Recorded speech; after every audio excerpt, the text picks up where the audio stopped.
Good morning, my dear sisters and brothers in Christ.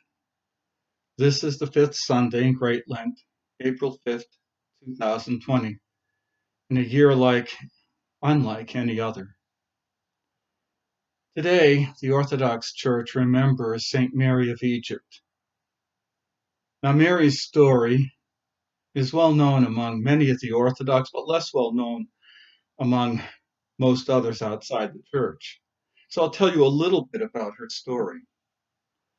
Mary was born in Egypt in the early 6th century, in the 500s. She left her home at the age of 12, became a prostitute in the huge city of Alexandria, one of the largest cities in the world at the time. Mary loved her job. Unlike many prostitutes who were forced into that form of work because of their poverty, Mary seemed to join the club out of sheer desire. In fact, Mary liked what she did so well that sometimes she wouldn't accept payment. Mary lived that lifestyle for 17 years until she was almost 30. On a whim, she decided to visit the Holy Land, Palestine, not because, and she made this clear, not because she felt any kind of religious devotion, but because she thought it would be a change of pace, and of course, there would be business. So she went on a ship to Palestine, and she paid her way in the most unfortunate way. She paid her way to Palestine by using her trade, and she got to the city of Jerusalem near the Feast of the Holy Cross. And it was her intention to go to the Church of the Holy Cross and to do her business in the narthex, which was the open area outside the churches at the time. Mary approached the church, intending to go in, and could not enter the open doors. No matter what she tried to do, a force prevented her from entering the open doors. Stunned, as others passed around her, she looked up at the icon of the Mother of God above the doors, and she heard a voice which said, "Mary, if you would save yourself, go across the Jordan." Now, Mary, who had very little devotion, listened to the words from the Mother of God, and she went across the Jordan into the dangerous deserts of Judea. Mary lived in those deserts for 47 years before she encountered a monk priest named Zosima, to whom she told this story. For 17 of those years, just as many years as she had lived in prostitution, for 17 years, every single day she was tempted to go back. She wanted to go back to the work she loved. She wanted to go back to the big cities with all the good food. She wanted to go back to what she had known. For 17 years she struggled with this. She was indeed a woman who persisted. After 17 years, by the grace of God, the passions and desires left her. Now you can see that Mary is most definitely not a saint of our times, because there were many who would say, well, why would she go into the desert if she liked what she did? If she was happy with her work, why would she do it? But you see Mary in that encounter with the Mother of God outside the church, and in her encounters in the desert for the years and the years afterwards, persisted because she believed that there is only one way that she personally could be saved, and that was to follow the instruction she had been given. Definitely not a saint of our time, and yet very much a saint of our time. Mary teaches us something. She teaches us that we each must find our own inner desert, and in that place to confront ourselves and our passions. Now, it will be different for everyone. I think Mary's passion is a common one. It's very much a human passion. But there are others, the passion, desire for money, for fame, for power, whatever. But whatever those passions are, they ultimately are idols and they will destroy us. Mary's passion would have destroyed her body, ravaged it over time. But passion for money can turn us into misers or turn us into people who are utterly consumed with the gathering of wealth and yet don't know how to use it for good. Others may be consumed with a passion for power, mostly to protect ourselves, it seems. But whatever it is, whatever our passion is, it always carries with it the danger of becoming an idol so strong that it will destroy us. Mary's story, told by the abbot Zosima, goes on like this. After 47 years in the desert, the old man Zosima, the priest, a monk, went out into the desert during Lent, as was the custom at the time, to do private devotion and penitence. He went much further than he intended, and remember, he was an old man.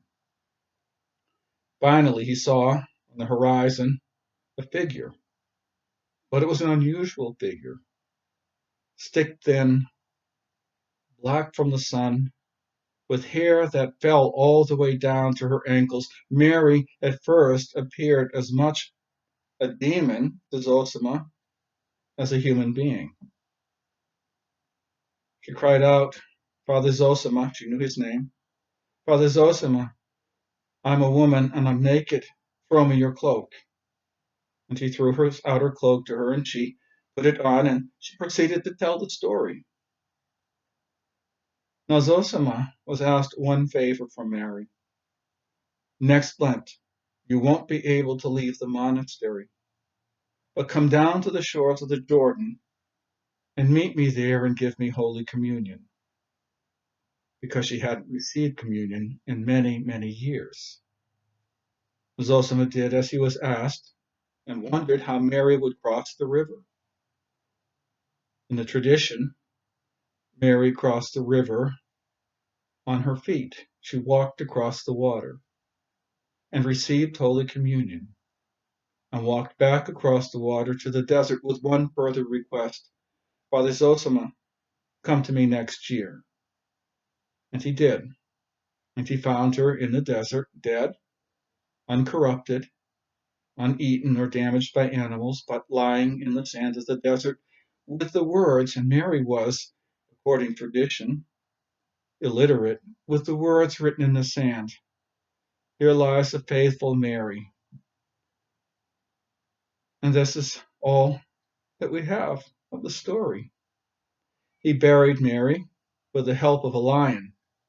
The wild animals of the region had come to know her and have been tamed by her, at least by her brother.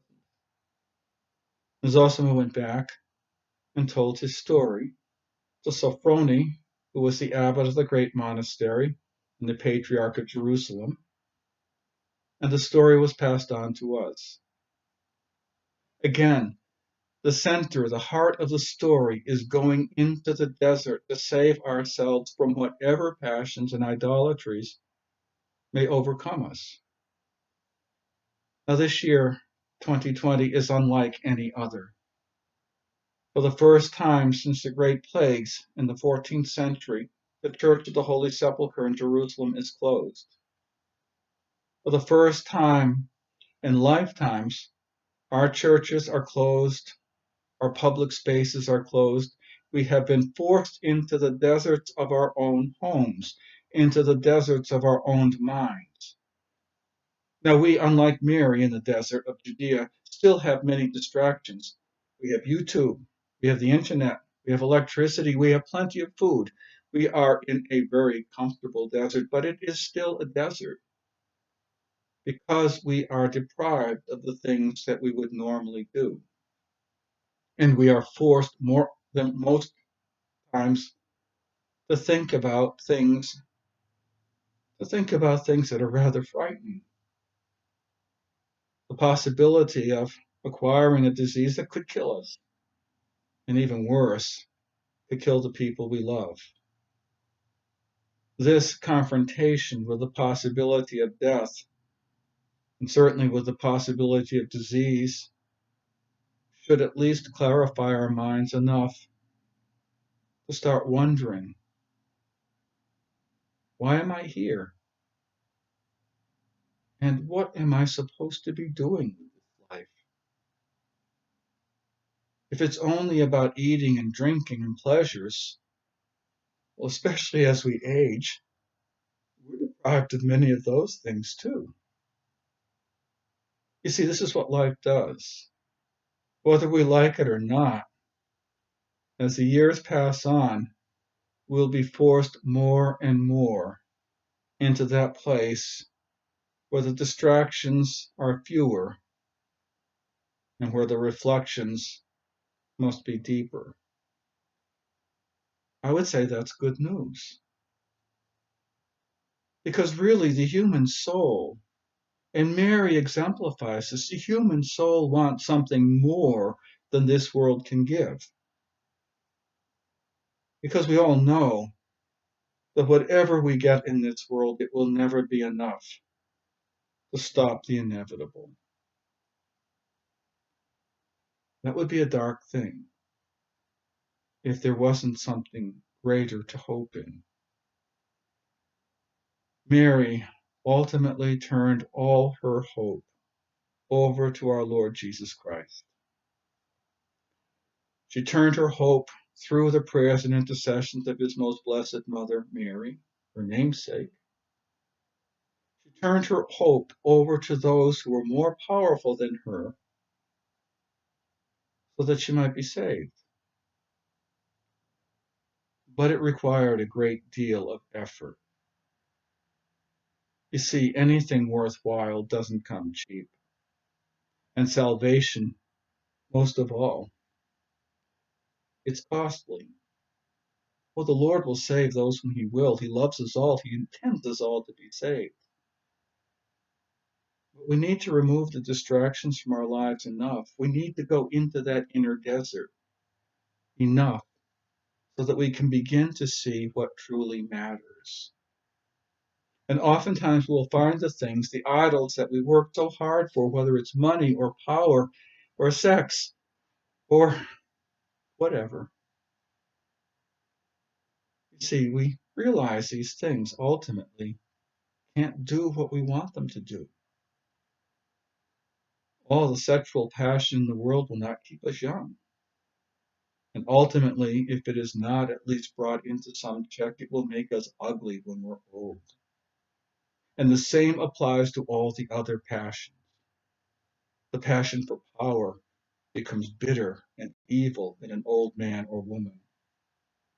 The passion for money becomes distorted and grotesque in an older person. The things that might be acceptable or passable when we're young become distorted in terrible ways when we're old.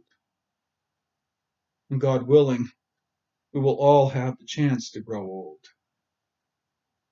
But whether we are young or old, or in between now, in this year, and this extraordinary year, we're called to look inward to what really matters.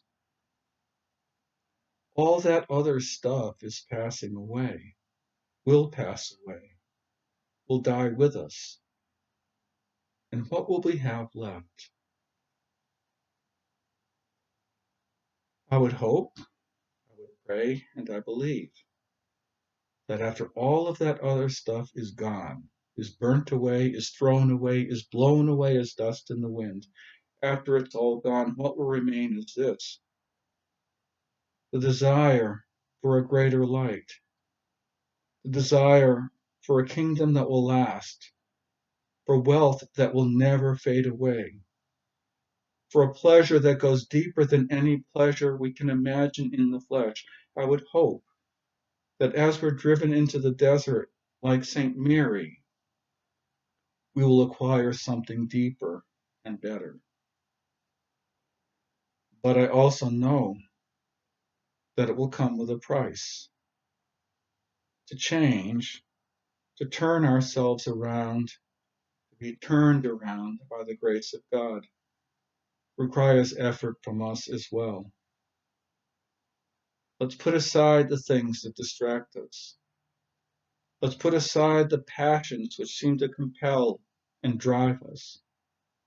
Let's, in these days where we have so few choices about what we do, let's in these days, in these last days of Lent, as we approach Holy Week, ponder the things that really matter. Let's go into the desert knowing that the confrontation with ourselves will deepen and perhaps become more painful, but knowing that if we persist as she persisted, as Mary persisted, there will come peace. That's what we all want, isn't it? A deeper peace, a deeper knowing, a deeper surety that the wealth which passes away here will be replaced with something beyond all comprehension and calculation. That the pleasures that will pass away here will be replaced with a pleasure that is beyond any description and is pure and perfect. Sisters and brothers, in these last days of Lent, let us emulate St. Mary of Egypt, who was made beautiful in her thinness, in her blackened skin, in her long torn hair, who was made beautiful by her passage through the desert. God bless you all.